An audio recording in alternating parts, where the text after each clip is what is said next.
Greetings, fellow armchair Imagineers. Tiki here. And BlueDragonFive. And welcome to the long-awaited retrospective on Disney's Wayward Prince, a man who boldly stepped out of the mouse house and proceeded to reinvent the medium while the competition was spinning its wheels.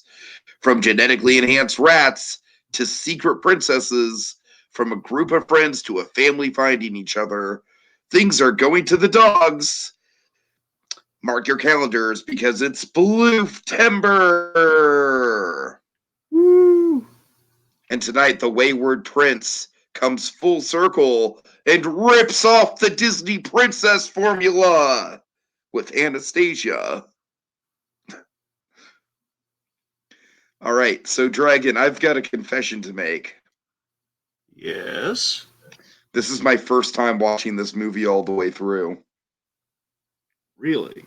Yeah. It's kind of sacrilege. I feel like a hypocrite given how much I put Don Bluth on a pedestal. Yeah, that sounds about right. Yeah. What can I say? I was kind of like an edgelord '90s kid who was like, I'm not watching that girls' movie. Yeah, I was going to cut you some slack, but then you brought up that Don Bluth fact. I was like, yeah, he does bring up Don Bluth a lot. Yeah, he's kind of a hypocrite. Yeah. Right. So I just want to address that up front. But the nostalgia I do have for this Dragon comes in the form of, I feel like we're saying this as much as we're saying the Scholastic Book Fair at this point, but Cartoon Network Theater. Yep. And this was, of course, the same airing block that brought attention to such works as the Iron Giant, of course. Let's see, Balto was on there a lot. Can you think of any others, Dragon, that were very showcased there? Well, I want to say at least Scooby-Doo on Zombie Island and Scooby-Doo and the Witch's Ghost premiered there. Yeah. Stuff of that nature. So Anastasia is one that I would like. Dragon, if I have nostalgia for anything, I have nostalgia for Bartok. And Monkey can definitely attest to this. I know that Monkey definitely loves Bartok the Magnificent, the spin-off film from this, which oddly enough is also directed by Don Bluth, one of the few sequels that Bluth was directly involved in. The only. Yeah. But suffice to say, Dragon, I have a lot of nostalgia for the Bartok and Rasputin scenes. I honestly don't really remember much of the rest of the movie other than it's really boring princess stuff. Obviously, looking back on it now, it was kind of like a Princess Bride sort of situation, and I was Fred Savage, Dragon.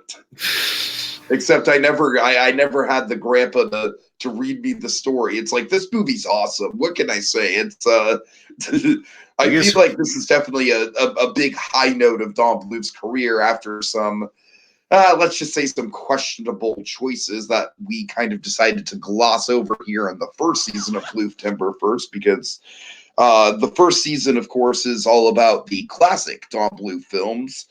And Dragon, I feel like this one kind of comfortably sits alongside the rest of them. Now, obviously, having said that, I love my Land Before Time. Nothing's ever going to touch my Land Before Time.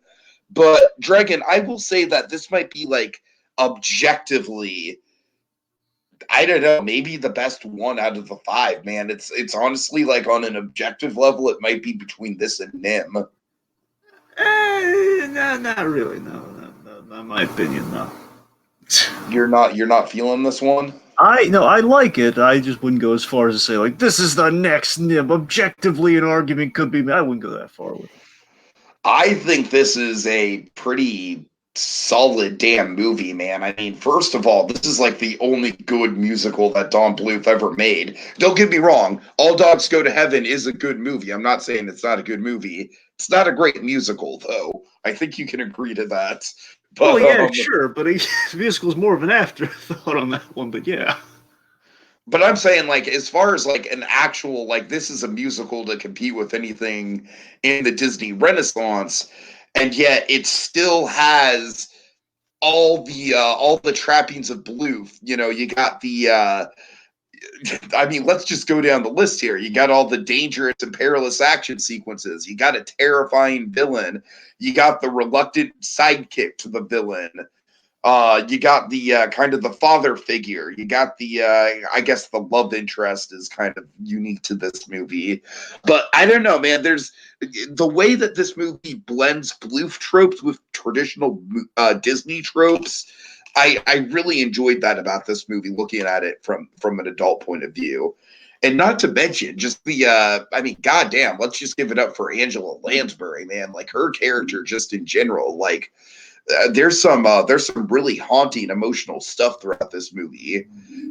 So of course we've got the in terms of Don Bluth, the separated family thing. Of course, it's a big thing, big factor with this movie.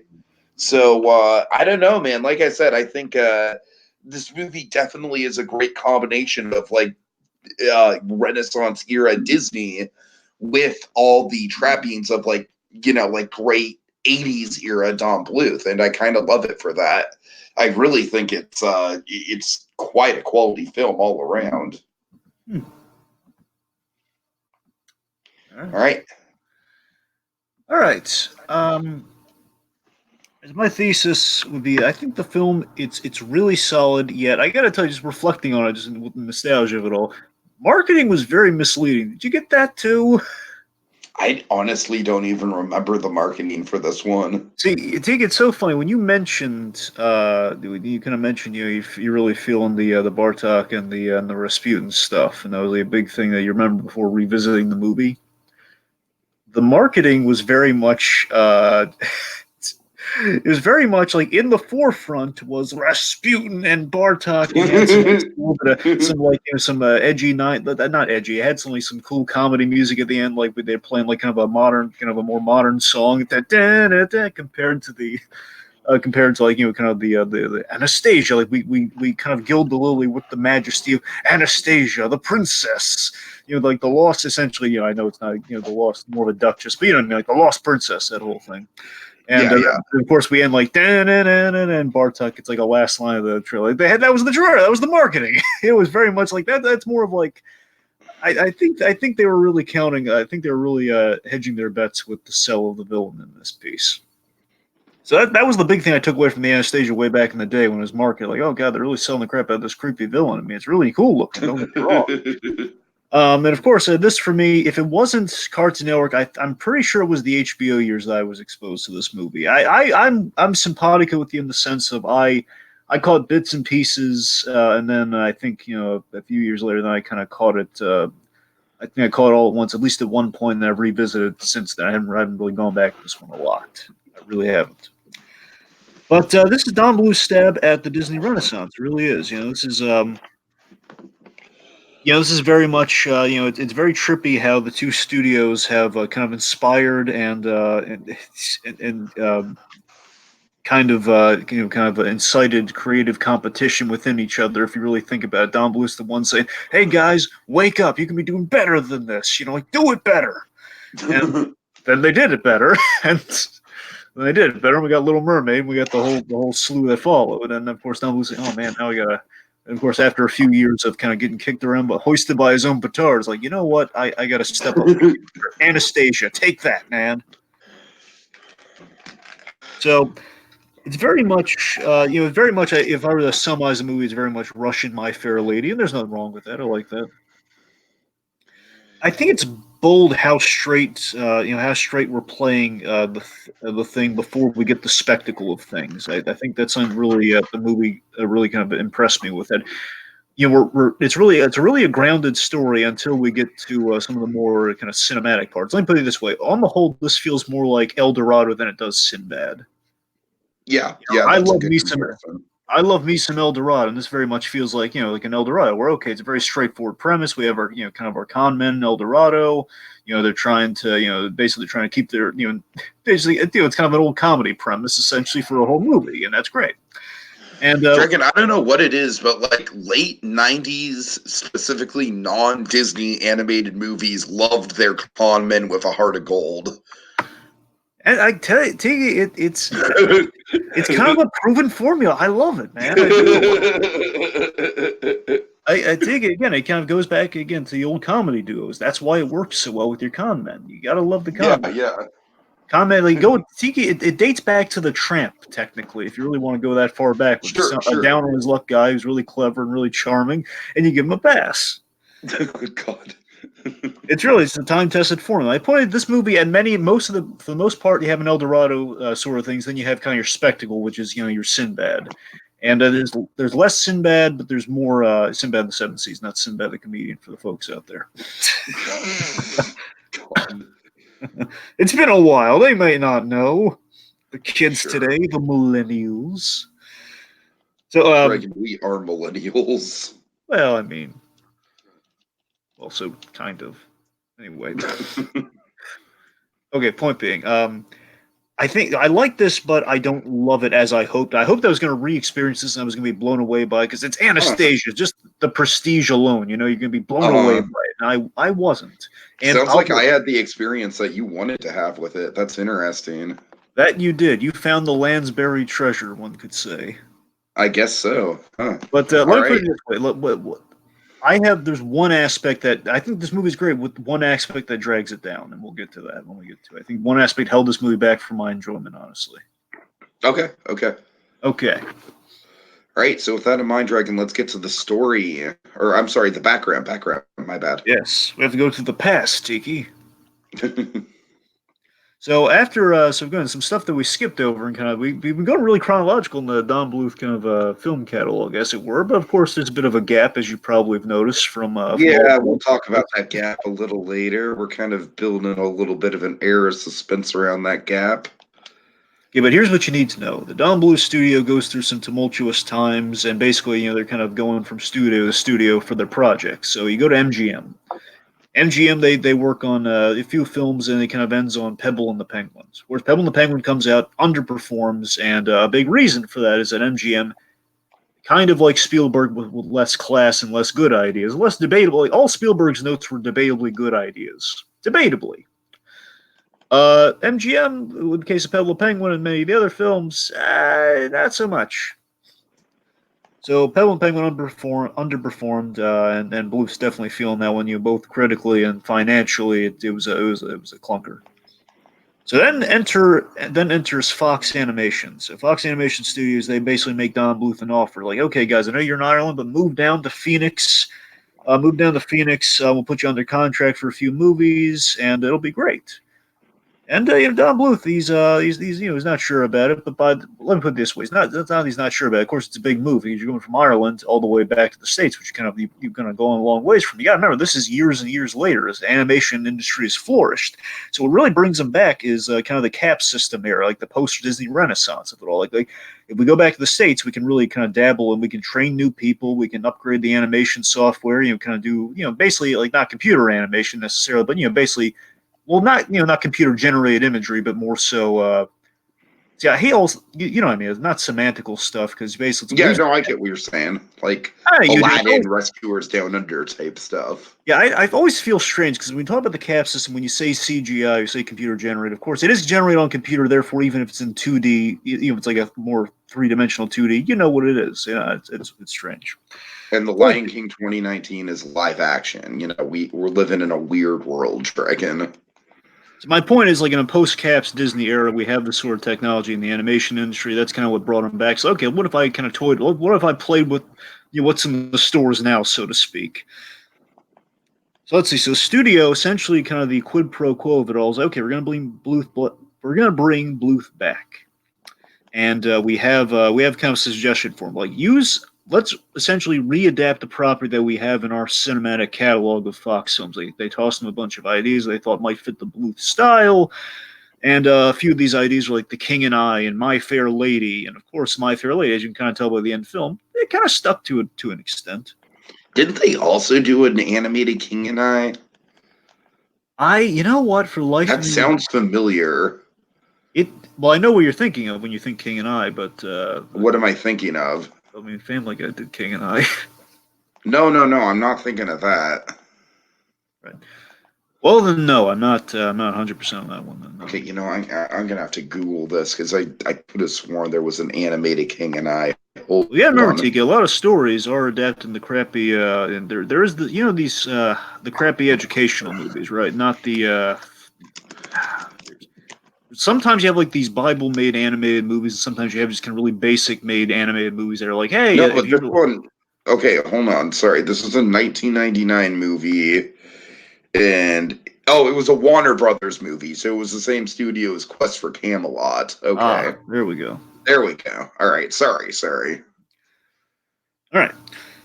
Point being, so they're touring around with King and I, My Fair Lady, and basically they're kind of starting on the My Fair Lady track, and they realize, oh, we can't do this, man. It's already been made. How do you top this?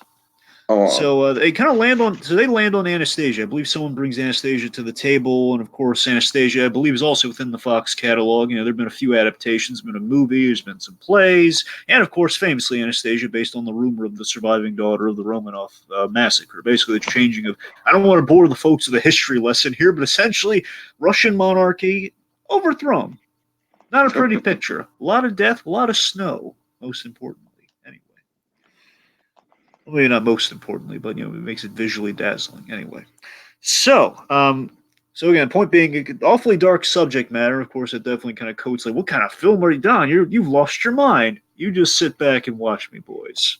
He's not that confident with it because I wasn't there. I can't tell you that. Point being, so let's see. Did a lot of research. They went to St. Petersburg, Moscow. Kind of took pictures, especially on the St. Petersburg side of things. Let's see. The first drafts were really dark. Which basically leads them to bring in the Tarzan writers. Basically, at this time, you had the Hunchback of Notre Dame writers who would then go on to do Tarzan. So we bring in kind of a husband-wife duo, and they kind of lighten things up a little bit. Even Carrie Fisher got in on the action. Of course, Carrie Fisher, a world-renowned script doctor. I shouldn't say world-renowned because the idea is she's a secret script doctor. She fixes things up beyond people knowing. So, of course, this really is where we enter. And Bluth, a big thing Bluth wanted to do was add kind of the villains to the piece. Rasputin, who again has also been some Russian stuff as well. Rasputin being kind of the guy who believes in the mythical stuff, kind of a betrayer of things. So, Rasputin definitely was kind of in play, and he kind of incidentally he led to the Romanov thing happening. So that's kind of where they're getting that idea from. They're kind of blending a few stories from history together, but of course taking some liberties. To say the least. Let's see. So basically, they toned down. I hear the stage play of this really tones down the comedy a little bit. It's a little bit more about the politico of it all that sort of stuff. You notice we have Meg Ryan. Respution's cut entirely from the stage play. Oh, really? Oh, what do you know? Yeah. Okay, well, that explains it. And I assume that Bartok is as well. I would. It'd be shocking if he were in it. Rasputin was right. All right, so let's see. We get Meg Ryan in on the movie doing the voice work, and of course, the way they got her, oddly enough, given that she's been in movies with this guy, she got Tom Hanks. Oh, so really? what I mean by that is, of course, Tom Hanks, he did Toy Story based on an animated test, where it's kind of the way they show him how the animation process works. Where we take a clip from another Tom Hanks movie, in that case, Turner and Hooch with some animation with Woody, where you're eating the car. Don't eat the car, you stupid dog. Yeah, right. That whole thing, yeah. And they took a scene from I forget if it was Sleepless in Seattle. I think it was. They play a clip of her set to kind of an animation test for Anya, and she was impressed by it. She was a little on the fence do I want to do the movie or not, and they got her. And you got to remember, this is Meg Ryan at the height of her career, height of her power, one might say. And of course, the movie was the biggest success in Don Bluth's career. Yeah. That's it. All right. So let's talk about the story, Dragon. So this is it's very interesting. This movie mirrors a couple movies. Like you said, it's definitely kind of a My Fair Lady, to be sure. But there's also definitely Pocahontas is also it's a better Pocahontas, Dragon. What's funny? What? I was thinking of the exact. Here's the thing. I was thinking of that analogy. I thought, I'm going to sound stupid if I say Pocahontas. I can't. No, I think that it's kind of this. It's a similar approach to Pocahontas, but I feel like for some reason this just works a lot better than Pocahontas does. You know what it feels like a blend of, honestly? It feels like a blend What? of Pocahontas in terms of your setting, and you're taking historical liberties and so on and so Yeah, forth yeah. in the animation style, but also a lot of Tangled. Oh, yeah, I could definitely see the Tangled for sure. Definitely a lot of Tangled. So, it's kind of Tangled meets Pocahontas. Yeah. One of the things that strikes me about this on a rewatch, Dragon, or I should say, like probably, I assume that as a kid, I probably just cobbled together different like half watches and stuff on Cartoon Network Theater. But one of the things that strikes me is that it does take quite a while to get to the royal family of it all. And and when we get to that, the Empress and stuff like that, when we get to that, it becomes a much different movie. But I gotta say, like the initial stuff in St. Petersburg and then the journey to Paris, it's really exciting. Like it might not necessarily be the most like plot relevant stuff in the world, like the stuff on the train and everything, but just in terms of providing memorable set pieces, it's good Bluth, man. It's good Bluth like characters in peril. It is, but let me get into. Okay, here's my issue. Here's the thing that holds me back from really enjoying the movie the way I Okay. hope to. Because here's the thing. So yes, that's there and that's fun. Yeah, I'm not angry at this sort of thing, but this really it sticks out more than it should. Especially on just kind Okay. of like a casual watch where Rasputin is kind of a problem. Okay, Rasputin, entertaining as he is, How I love. dare you? I'm getting there. Follow me on this, okay? Rasputin, great I know character. exactly what you're gonna say. Love is I love the Rasputin stuff. Don't get me wrong. That's all great stuff. It's great animation. Chris Floyd, delightful. The dynamic between him and uh, Bart Bartok. Here's a little. I'm going to get into that when we get to Bartok. I mean, him and Bartok. That's fun. Great dynamic there. But we don't really need a villain in this story, and it's kind of apparent. I mean, he's way better than fucking Radcliffe, all right? Right? Oh well, yeah, sure, but it's, like again, he's a better like again, T. I'm not saying he's a great villain, but again, this is a story that does not need a villain. Like you literally write this guy out. Movie's a little shorter, but nothing really changes. This I guy has mean, no I impact on the think the main movie. problem with him is the fact that most all his scenes are basically like away, like it's all in just this cavernous setting, and it's all away from the action. And then when he does meet Anastasia at the very end, there's no up to it because she has no real idea who he is. That's the thing. I mean, Tiki, like the guy. I hate when people bring up the stupid Raiders argument that Indy didn't do anything that would have impacted the movie. But this is the one case I'm going to actually cite that here, where Rasputin literally does nothing that impacts anything. I mean, in this case, again, I know the Romanov family that again we're just recontextualizing to basically give our villain a purpose here. But again, the idea is the Romanov family's going down, and that's it. And he's just waiting there because I remember going in this movie again. It's been years since I've seen this, and I thought, okay, yeah, I know Rasputin has the big villain song, and he's cool looking, he's all that great It's a stuff you love. badass villain song, man. That it is. I have no qualms with that. And that's what I'm saying. I remember like that. I'm thinking of the marketing. Oh yeah, Rasputin and Barak, they're doing stuff assuredly. And I'm watching the movie. It's like okay, like Bartok saying like, oh yeah, let me at him, boss. I'll tear him apart. And I'm like, well, what the? What, he didn't let him go. He didn't do anything. What's happening here? He's sitting there until the end of the movie. Just kicks him around, and that's it. It's like the movie ends. Yeah, P.S. yeah. There's the villain. That's stupid. You're not going to get any argument from me here, Dragon. That's what I'm saying. That's so frustrating to me because it just feels like this is a wasted character. He's so great, but we do nothing. All right, look, with I feel him. like we're kind of talking over him a little too much, but You're right. You're right. I mean, what do you think of the whole like the perilous journey to get to Paris, though? Because that's honestly the part of the movie that stood out to me the most. It's great. I think a big level to the movie is it's about it's about the learning experience getting there before it's about achieving your goal and the destination. I know it sounds a little cliche when you say because you've seen it 100 times before, but seriously, it is good in this movie. I gotta say, I think the train sequences might be my favorite sequence in the movie. What particularly do you love most about? Because I mean, I like certain elements too. Like, what do I you like just about like it? how it just keeps getting more and more desperate. It's just like, to me, it's like it's classic Bluth because it's like, like, oh shit, there's something wrong with the train. Oh shit, no one's driving the train. Oh shit, the brakes are out. You know what I mean? Oh, it's okay that the brakes are out. We'll just coast. There's a lot of track. We'll just coast. Oh no, the bridge is out up ahead. You know what I mean? I love how that sequence is just kind of like relentless at throwing stuff at our main characters. That is great. The Bluth got some Bluthian build there for sure. Uh-huh.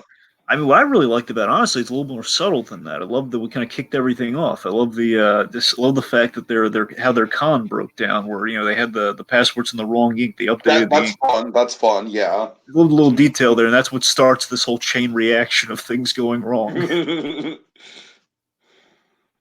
Let's see. There is, of course, one other. Okay, less about Rasputin, more about just. I think there's the Empress plot hole does bother me too. The fact of like, well, if he's going to kill all the Romanovs, he's kind of missing. He's kind of down by two.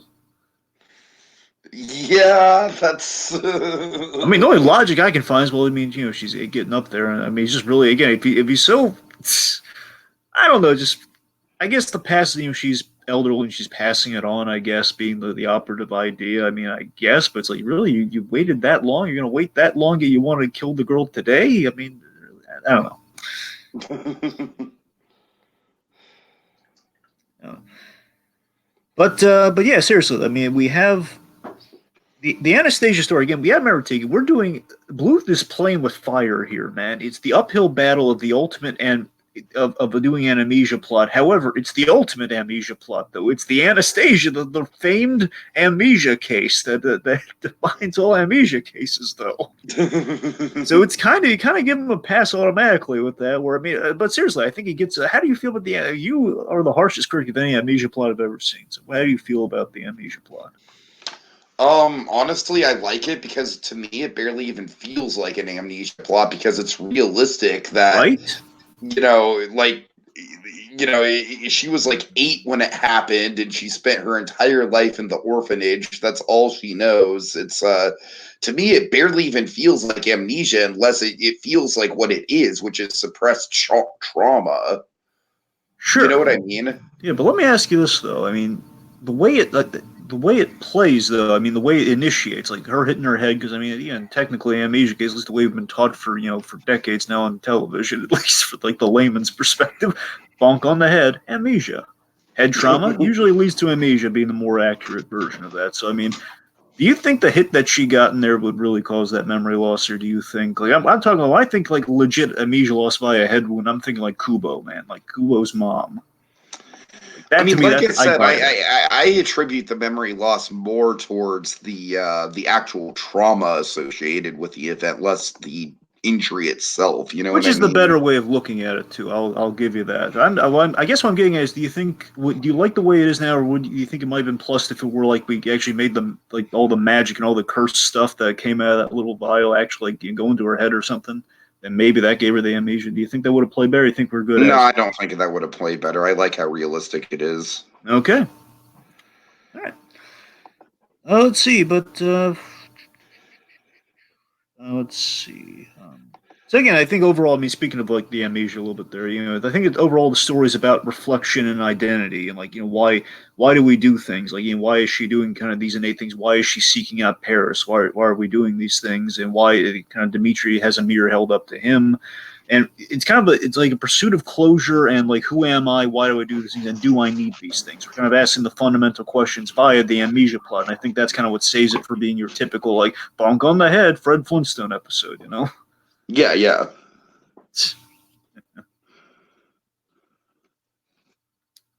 All right. All right. Unless you got anything else. No, I'm good. All right, let's talk about the namesake character. Okay, so yeah, I really like, I really respect how this character is. She's kind of like the best example of like a strong, independent woman without actually trying to live up to that stereotype in any way. You know what I mean? She's just naturally written to be strong and without having a real expectation. Yeah, I think Meg Ryan's really bringing out her. She's kind of bringing her outer monologue style to the role. Meg Ryan, of course, very much kind of the original sort of. Very much the basically Meg Ryan was one of the original kind of strong independent women archetypes in terms of she was very popular, especially around this time in terms of she's the one who has the weight of the world on her shoulders, everything's going wrong, and she kind of monologues this say talking to herself, and then, oh man, I'm so overwhelmed, you go on about this. We kind of bring that here, but I think we kind of do it a little bit more with a little bit more style, a little bit more tact here, Right. But I mean, you're right though. I love that she she is kind of she's the fiery redhead, according to Vladimir, and he's absolutely right. She's this character who's kind of looking for this closure, she's kind of looking for who am I? She's trying to ask that fundamental question. Just a nice girl looking for her place and her past while she's at it. Yeah, I mean, I will admit that as she kind of it's not that she's the least interesting character in the story, but she kind of is because she's a blank slate. Yeah, tabula rasa. Yeah, yeah. I don't know. She's definitely not in the same sort of mold as as far as Disney heroines go, she's way more of a Belle than she is an Aurora. You know what I mean? She's definitely an active part of the story. But I just think a lot of the other characters, because they do have, I think a big strength of this movie is that you get to learn the hopes and the dreams and the aspirations of a lot of these people, and they are fully fleshed out. And with Anastasia, it really just kind of comes down to she wants to find out who she is, and there's not really that much more to it other than that. You get what I'm saying? I do. Let me put it this way. I feel she could have I think the worst thing that could happen to her in this movie is that she would be entirely a prop. She is, she's a device in the story for sure, and that she's the in that our con men have to get basically get. We found Anastasia, get that plot going, get that con going. But I feel because she's so personable, because she's likable, and I feel because she's a person, and I feel basically she's no fool, and I think that's really important. She's no oh, I'll just go off with you guys. She's skeptical of. She's naturally arriving there. She has we have a bit of a misunderstanding thing, sure, but again, getting there, I think it's a little earned. Yeah, for sure. I mean, again, this is something that's really hard to accept. And I mean, over time, they get you. She has to accept you're a grand duchess. Essentially, you're a princess. We don't want to compete with the competition, so we're going to. No, you're right, and that is one of the strengths. Like I said, I think that we have a realistic progression of how she gets her memory back. It's not just there's no real light bulb moment in this movie, which I think is really interesting from a character development point of view. Yeah. What do you think of? Oh God, what's his name? The dog. Remind me the name of the dog. I feel this is embarrassing. Pookie, something like that. Something like that. Something with a P. I got nothing. It's one of the few times I'm stumped. I got nothing. It was just a dog to me, man. I was so wrapped up in the Rasputin. Why is he here? I remember the dog was kind of the dog's cute. I'll give him that. He was very marketable. I remember the marketing when the marketing wasn't focused on Rasputin and Bartok. It was focused on the dog. Dog was nice though. Yeah. I mean, you do sum it up pretty well when you say it's just kind of a dog. There's nothing really special about it. It's a cute dog. No Frasier dog, but it's a cute dog. Not Eddie from Frasier, but I'll take it. Can we use that as a segue? Fine, yeah, let's talk about it. I know he's not technically the next one on the list, but I feel like that segue is too good to pass up. He is my favorite in the movie, so we'll talk about him. All right, so yeah, Vlad is awesome. Yeah, I love Vladimir so much. I mean, this guy is like the second coming of Papa Mousekewitz, folks. He is. He's kind of like, what if you mixed Papa Mousekewitz with Radcliffe? What if you mix the two together? Radcliffe? The one from Pocahontas. So again, kind of a David Ogle-Stiers type in terms of your voice. But you mean so a non-villainous Radcliffe? Yes, a non-villainous Radcliffe. Okay. So someone who still wants to see how he glitters, but not in a menacing way. Oh, now you just broken my analogy entirely, but sure. Okay, the point being the Kells, man, the Kells. He The rocks. Kells. Oh That God. is his nickname, the Kells. Is that really his nickname? I've heard Kevin Smith call him the Kells various times. Oh, I assume that's a thing. I like it. If it's not a thing, I like it to be a thing. The Kells, I dig it. Anywho, it sounds like point a is, lake in Ireland or something. that's entirely possible.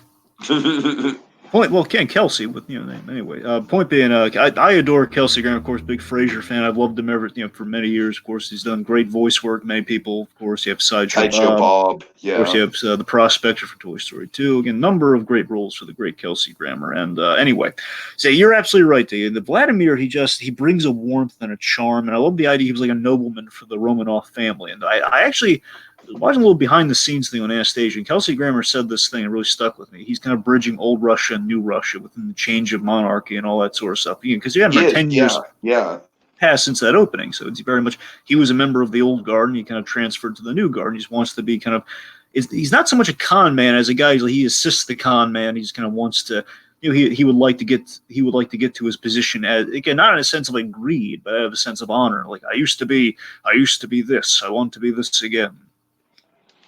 Yeah, absolutely. He's probably the most noble character in the whole thing. Of course, he's very much kind of a romantic. He's a dog lover for sure. He loves the crap out of that dog, which of course is quite the opposite of him and Frasier, by the way. Because I guess my one nitpick with him is that he kind of drops off the face of the earth after the last 20 minutes or so. Like he has the scene with Anastasia when he's back in his position and he says goodbye to Vlad, but that's about it. Like, it doesn't really feel like there's all that much payoff to him. You know what I mean? Okay, I'm going to argue two things. One, he does get what he wants, though, because he does become a nobleman. No, he does. But like I said, I don't really feel like he doesn't really do anything in the last section of the movie. Again, second point, to be fair, again, 10 minutes at it is really unneeded. I mean, yeah, you've got a point there. So I'm saying it really would, if we're being honest, if we stripped out the unnecessary stuff in the movie, you want to be really technical. It's like, well, I mean, yeah, that's really, that is the end of the story. Is okay, we strip out the action sequence, and there's the end of the movie. Right. Really, what it is. Anywho, okay, point being, but yeah, I mean, again, I love the romance that he has with the aunt, with Bernadette Peters' character. Yeah, I'm forgetting her name too. Is it Sophie? I think it's Sophie. I think it is. All right. Sophie, it's really. I don't know why we're so bad with names in this movie. Well, to be fair, one of them's a dog. Anyway, point being, I love how he earns Anya's trust. I love that he's the sweet talker of the group. Like he's trying to usher in. Like I know being a Grand Duchess is a lot to take in. Like a good cop, bad cop, but he's not really seen it from that point of view. Like he's trying to play it like he's just a genuinely good guy trying to play a good cop role. He does mean what he says, Like he's not lying to her at all in any of this. Really, he was trying to comfort her, and also, and of course, this great where Dimitri's coming in. It's like, so we ready to go? He just completely blows up all the progress they're starting to make. They're like, really, man, really. And of course, honestly, this is really one great line that he has in that scene where he's saying, "There's nothing left for you there. Why not go forward?" Essentially, it's really comforting, man. Kelsey Grammer, just again, I can't say enough nice things about the man, but I also love he's kind of the father figure of the piece as well. He's kind of the father figure in the sense, especially to Dimitri, of course, like my boy. Can't you see? He's like he just wants to get these two crazy kids together. That's all he wants to do, really. Right. Good old Vladdy. Okay. All right. Yeah, Vladdy. All right, let's talk about Dimitri. Yeah. In other words, no, never mind. I was going to make a dumb running gag. Let's move on. Dimitri, yes. Oh, yeah, Dimitri, I think, is a very, very three-dimensional character. I think he kind of is the original Flynn Rider, Dragon. You're absolutely right about that. Yep, of course, played by John Cusack. Man, I think we need more stuff with John Cusack, honestly. I've always liked John Cusack. Yeah, you've seen Runaway Jury, right? That's one of the few I haven't seen. I'm Yeah, no. I recommend it. He's really good in it. All right. Anywho, sorry.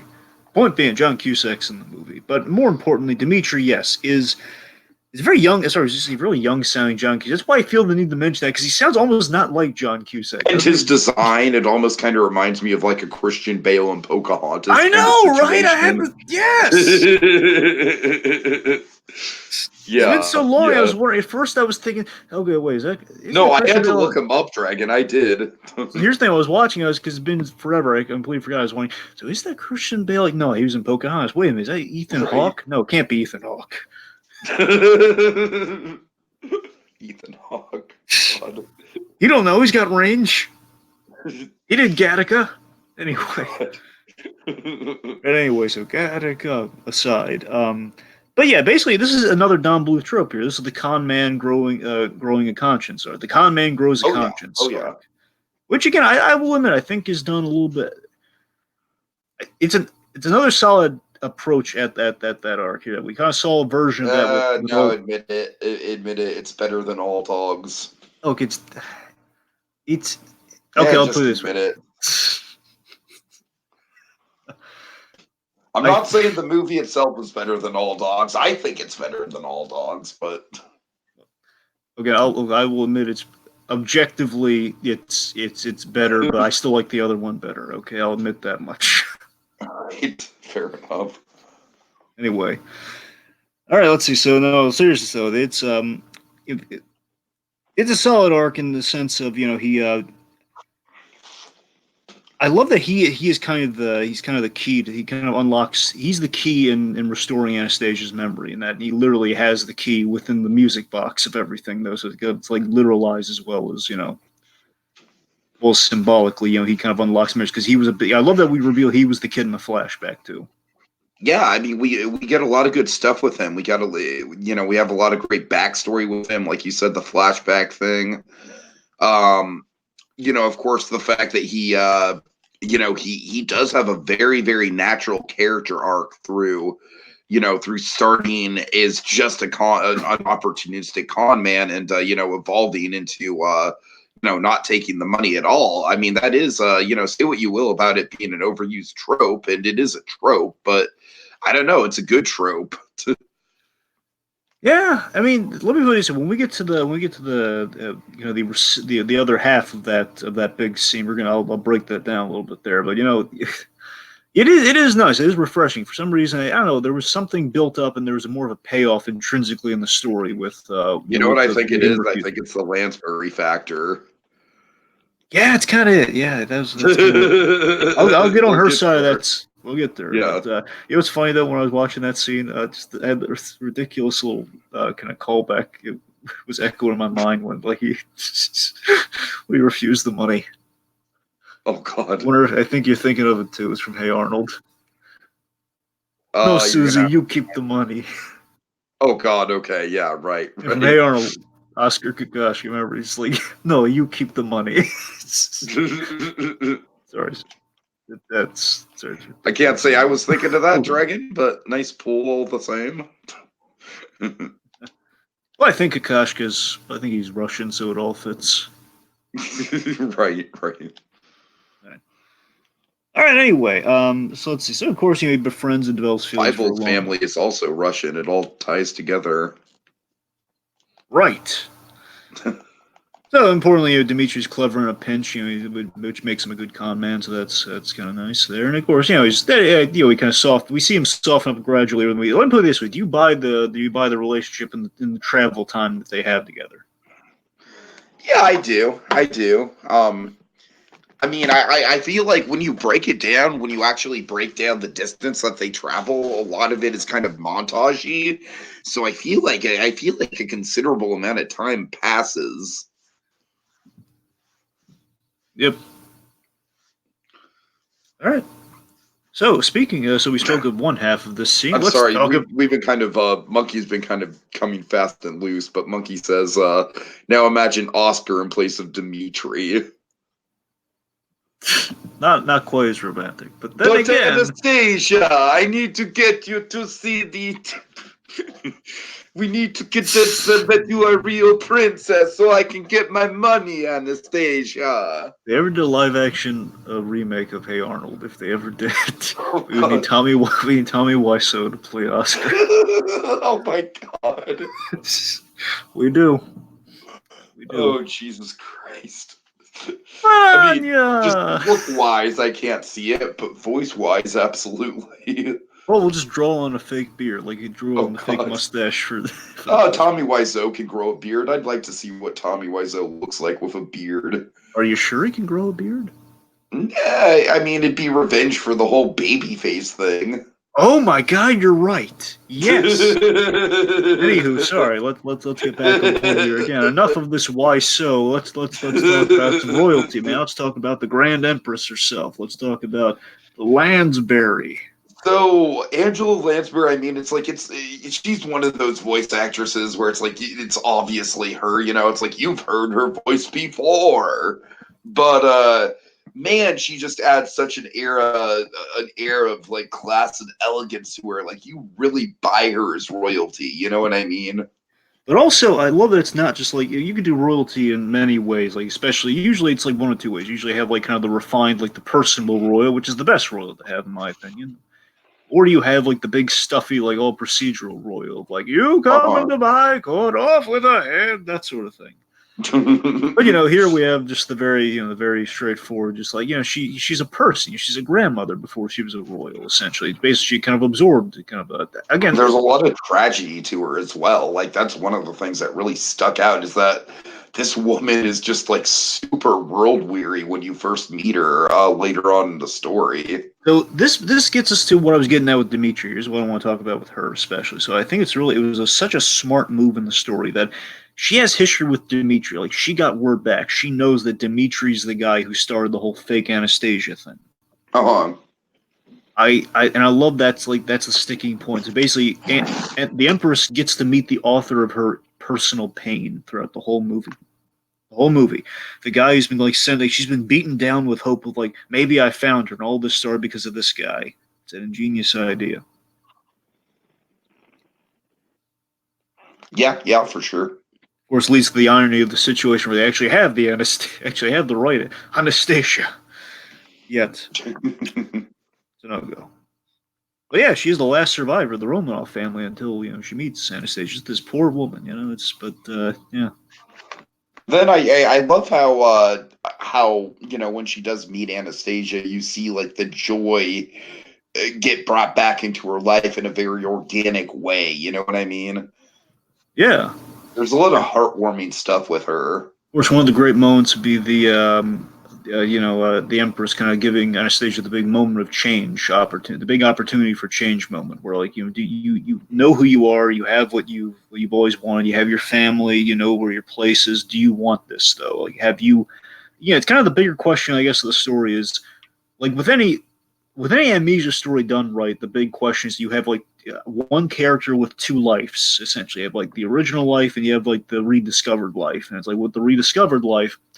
What does this truly say about you at your core? Like, now you're fully formed. Now you're completely enlightened as to who you are. Has this changed fundamentally what you thought you wanted? Like, what do you want now? In this case, she wants kind of that con man life. She wants she wants like the non-royal life. She wants the world traveling. He wants the world traveling life, essentially. Sure. All brought on by the Empress, raising the right questions. All right. Yeah, good stuff. Okay. Let's talk about Rasputin. All right. Well, I feel like we already covered a lot of ground with this guy, but we talked about all the bad stuff. I mean, design-wise, he's incredible. Yes, he is. The way we animate, I just love the idea of we're animating a character in limbo who's also kind of animated as if he were in limbo, as in he's kind of dead, but he's also kind of not. He's falling to pieces, literally. My favorite bit of animation with him is when Bartok throws the whatever the hell it is, and his arm like extends by like the small little like tendon. You know what I mean? Yeah, it throws the vial and he catches. Yeah. The little totem. It's like a totem or something. But yeah, it's. But that's what I'm talking about. Like, I love all those little. I love it. My favorite bit of Rasputin's character is that he is visually falling to pieces, but also emotionally falling to pieces once he finds out that Anastasia's back. Like, oh, he's just been alone for all this time, just kind of being a crazy hermit, and it's just fun. Again, I will give Bluth all the points in the world here for if you're going to if you need a villain, it would make sense to go to Rasputin. If you were to go to a villain, I would recommend you do more with that villain. But if you were to go with that villain, you go to Rasputin, who again had the ties, had the realistic ties, the mysticism and everything. We do a lot with Rasputin in movies. Again, like it makes more sense than Radcliffe does, because Radcliffe was literally the villain because his name sounded evil. It does. We do get a lot of mileage out of Rasputin. His name carries a lot of cachet, and I'm glad that it measured up here. At least it was entertaining here. We also have you have Rasputin in Hellboy, have Rasputin here, Rasputin there. Right. Let's see. Of course, I think here's the thing. I think what we would be getting, I think what we're trying to say, but we're not saying at all with Rasputin, is that he is tethered to an implement of revenge in the past with that totem.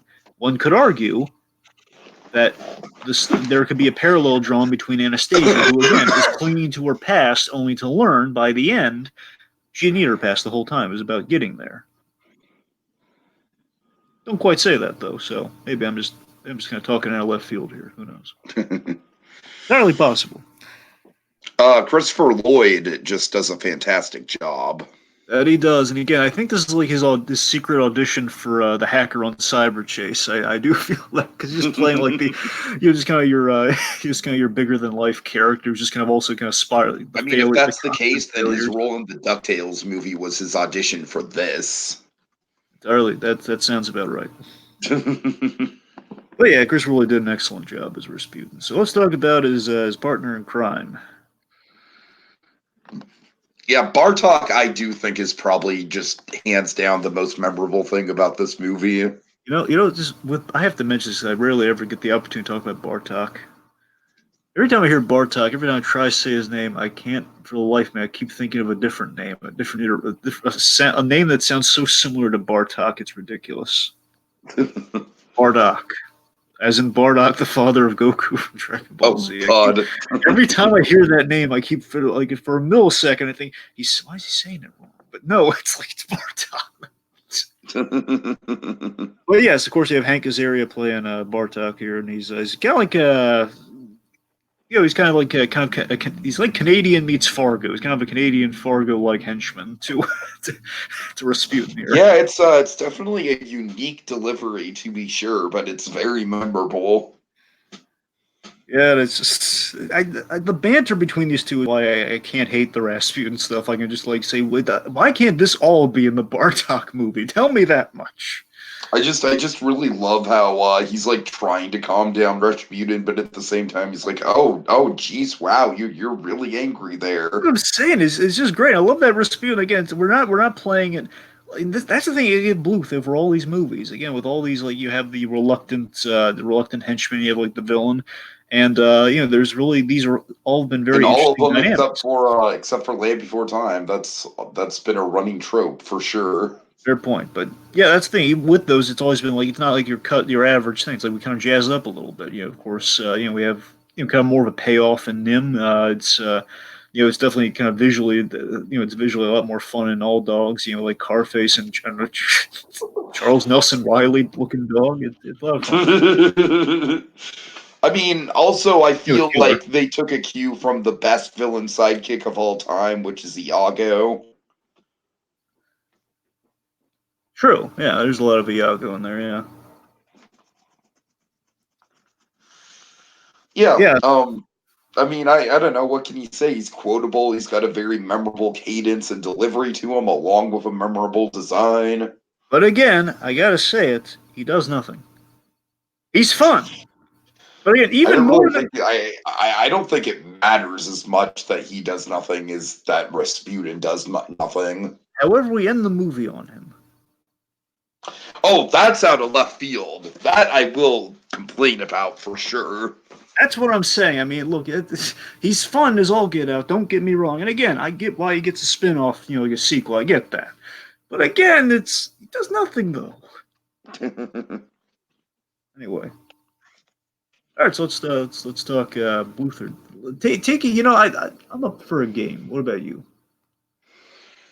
Oh, let's see. Do we want to play The Last of Us 2? That's coming out. I've got that pre-ordered. Nah. Yeah, that's more like watching a movie than actually playing a game anyways. Let's see. Do we want to play Luigi's Mansion 3? It's not October yet. Oh, wait, hold on. I know. How about let's play Bluth-Tember? Ooh, is it 2000? Yes, you know it's 2000. God. Sounds like fun. Right. Okay, so Sorry, I thought we were doing theme music. honestly, Dragon, this is going to be a very interesting Bluth-Tember because I feel like the most daring stuff that Bluth does in this movie is basically just kind of stuff that Monkey, do you want to play a game of Is It Better? Do you, Dragon? No. Right. Anyways, I think that the most daring stuff that Bluth does is basically rip off Disney, honestly. Yeah, it is. If I'm remembering the right movie, which I'm pretty sure I am, I'm 90% certain that it was for Anastasia. I'm like 95% sure.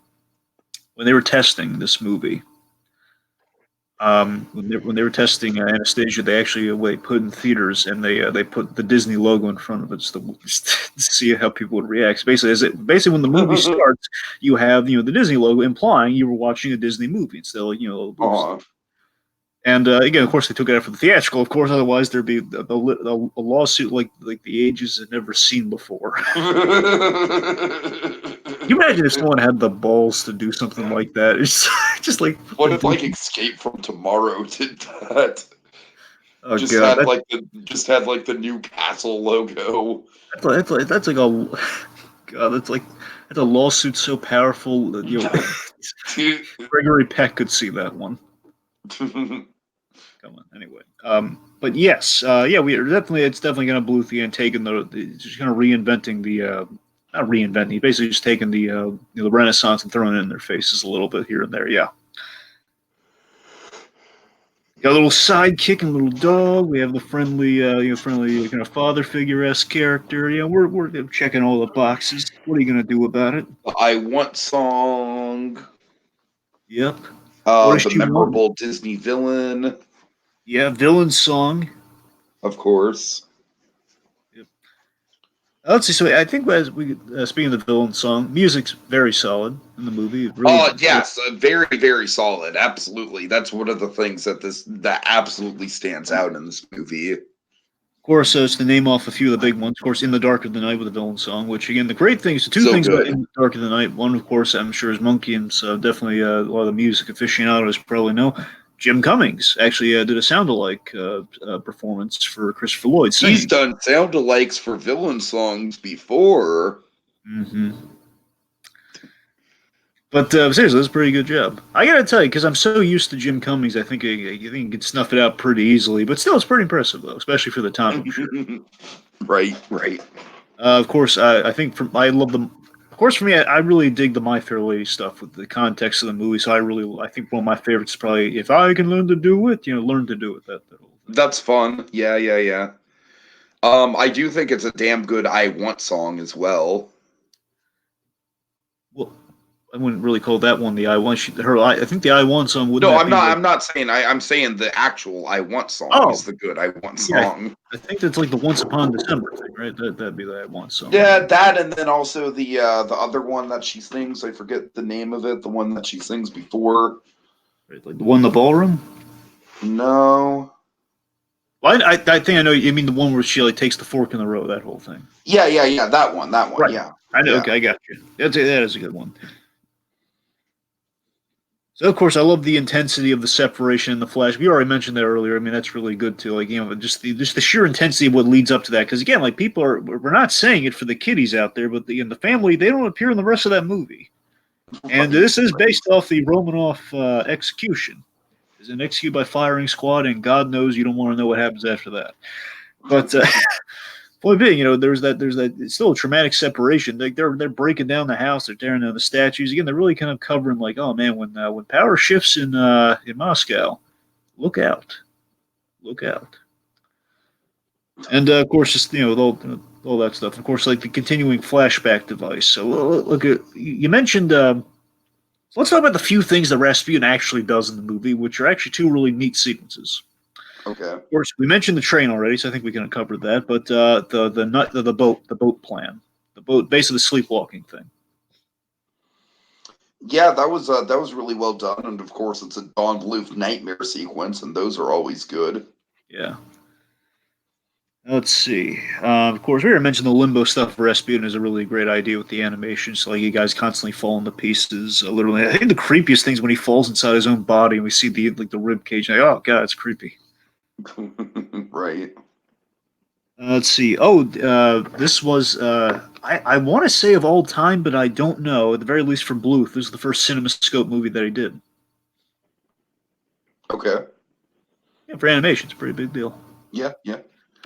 Speaking of which, so of course we had rotoscoping. He continued to he did more human animation than he's done in a while with this movie. You gotta remember, especially like straightforward human animation. This is like definitely the most human animation he's ever done. Usually he's animated kids. I mean, before of course we had humans. Don't remember we had humans in all dogs. Those are 30s humans, and again, kind of used very sparingly. And like Troll in Central Park as well. That's not, again, that's more kids. That's what I'm talking about. Right. It's really been a stretch. I mean, I guess maybe some Rockadoodle in there, but I mean, I can't really. I don't think there's any human animation in Rockadoodle because the kid is when the kid is a human kid, it's live action. That's the thing. You're right. The point, yeah, it's probably his first like full-on human animation for an entire movie, at least. Yeah. I will say this: I feel the rotoscoping may have gone like a smidge too far in some of the facial animation. I got to be honest, because I don't know why. I get this weird sense that Dimitri at some points he's a little off model in the facial animation. It's not. I can see that. I honestly think some of the facial animation there's a little bit of off model going on, like just in general throughout all the characters. Honestly. Yeah, it's like a little bit of that. So I think he just got a little. Again, it's the first time he's really done it for like a full duration of movie, so we'll cut him a break certainly. But one other thing, I think he went a little too caps happy too. Again, like he's playing with the cap system a little bit. Oh yeah, for sure, no doubt. Like for example, like when you open the music box is entirely digitally rendered. Did you really? That does not hold up well at all as an opening to the movie. But this is the question of, I mean, does that really make it easier though? You're going to have to. Right. Look, I know it basically saves you the idea. The idea being it saves you like the little kind of pains here and there in animation. So I get it. It's just, of course, but just like, let me put it this way. Here's the most ridiculous example, Ricky. When Anastasia overhears the conversation between Dmitri and the Empress. The door is the door handle is animated in caps, and it's like on CG. It unlatches. Like, really? Did you need it for that shot? Really? It was Dragon. It was a different time. It was. It was. I mean, I guess it's like I think they just wanted for. El Dorado had a lot of gold that it was. Do you remember as a comparison, just to make sure that we recognize that it's not that bad? Do you remember the opening shot of Recess School's Out, Dragon? Yeah, I do. See, it's not that bad. Okay, fair point. Well, I think what the actual logic is that if I'm a betting man, I'm going to bet you this. I'm going to bet that it's because of the gold surface. It's because of like the reflective surfaces. That's why they wanted it in there. They're kind of going with it for a lot of the movie. Therefore, they had to have it in every shot. Therefore, they do it there. That's going to be my guess for that because you have like in El Dorado, you have like all these gold items, and I'm sure like some of them were created for the reflective surfaces on caps and basically what I mean. All right. Yeah. Let's see. Is there the globetrotting element's really nice? We travel by map. Yes, we do. Yes, we do. The older settings, Don Bluth really skews towards the older settings than most films. Like we go to like 1916, I believe, in this movie, right? Sounds about right. Of course, 1916 might be when the opening scene takes place, though. Well, I'm not specific. Sure. That's what I mean. Point being, we're in the early 1900s, and of course, we go like 1939 with Old Dogs. We go to prehistoric times of Land Before Time, and I guess like the most current is like a Rural Farm, possibly in the '80s, and Right. and The Secret in Them. So I mean, take it for what you will. All right, so unless you got anything else. No. So yeah, I mean, final thoughts on my end, Dragon. I think I probably appreciate this one a little bit more than you do. I mean, I know we both appreciate it, but to me, I think it kind of fires on all cylinders a little bit. I mean, yeah, the villain doesn't have a lot to do, but still, I feel like the fact that he's just such an entertaining and well-designed villain with an awesome sidekick kind of makes up for that. I like I said, I think it's definitely the best musical that Don Bluth ever did for sure. All the characters are very three-dimensional and likable. There's a lot of emotion to it. There's a lot of high stakes and danger to it. So just overall, I really like it. I mean, it definitely doesn't hold a candle to something like Land Before Time or Secret of Nim in my mind, but it's still very, very a lot. It's got a lot of moving pieces to it, and I feel like all the moving pieces work pretty well in tandem with each other. Yeah. Oh, and before we head, I also wanted to mention the again the scene. This just to give credit where credit's due. I do love it when she's cracking that totem as revenge for her family. It's like the thing is, like, his whole existence is predicated upon it destroys it. Like, kind of reflecting the opening where he was dragging her away from basically his earlier demise. Like we kind of go full circle with that scene. That's really cool. I'll give it that. Doesn't really necessitate him doing nothing for the movie, but yeah, I just want to give what I can. All right. So final thoughts for me. It's interesting to see Don Bluth take a stab at the Disney formula, at least the Disney trend at the time, and putting his own spin on it. It is really interesting to see him do that. I gotta admit, it's not the most impressive entry, but it's very solid. What I say in the regards of compared to the other stuff we've talked about, I think the other stuff's a little bit more eye catching, a little more memorable, a little bit more eye catching. But again, this is absolutely solid. There's nothing really wrong with this movie, with the exception of that villain thing. I can't help but wonder, how the movie, because of that, I can't help but wonder how the movie would have ended, without the sell of kind of like your Rasputin, or against some of that Disney Renaissance stuff at play. I can't help but wonder, because again, I think this is the straightforward kind of My Fair Lady plot. Well, that's pretty solid. I'm invested in that story. I feel it's a sense of they were in fear of, like, we can't if we. Let me put it this way. At the end of the day, I feel this movie was afraid to be really different. I think it was afraid to, like, let's just let this story be what it is. It's an Amnesia plot, it's a My Fair Lady story. Maybe it ends there, but we have to add a villain because we have to jazz things up a little bit, because we don't want to be just dark when you think of the implication of this girl's lost her family. We have to make it a little bit more cinematic. We have to jazz up. We have to, it's like we're tying ourselves up before we make the big leap, so to speak. It's like, I think today we, it'd be impressive to get this movie, where, then it would have also been really impressive to get that sort of movie, but we had to kind of make it like a lot of the other movies, where we have to, it's less Don Bluth kind of challenging the Disney Renaissance. It's more him just kind of trying to fit in line with the Disney Renaissance in certain places, which that's kind of I guess kind of the seed of where I'm kind of coming from. My Anastasia, mild disillusionment, mild being the operative word. It's amazingly, the movie works. Amazingly it works, though. I'll give it that. Well, Dragon, it's funny because we've had a lot of classic Don Bluth movies in this conversation this month. Of course, we kind of hit the Mount Rushmore. The Mount Rushmore being, of course, Secret of Nim, American Tail, All Dogs Go to Heaven, Land Before Time. And then I feel like Anastasia is kind of like the fan favorite for people who grew up with it. I know a lot of girls who grew up with the movie really, really love this movie. My sister is definitely one of them. But Dragon, alas, you mentioned kind of I feel like there's a foreboding cloud over the horizon, because we mentioned earlier a gap that we skipped over to get to this, because we wanted this season to be all about the good Don Bluth stuff. Well, folks, let's just say about a year's time, it's going to roll back around to be September once again. That means it's time for season 2 of Bluth-Tember. And with all good sequels, folks, things are about to get a lot darker, and we're going to kind of take a look at the more the more disillusioned part of Bluth's filmography. So it's coming up. Coming up.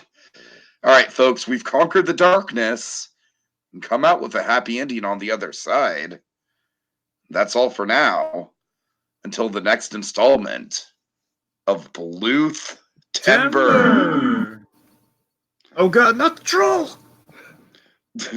I'm a bad troll. Anything but the troll! A very bad troll. No!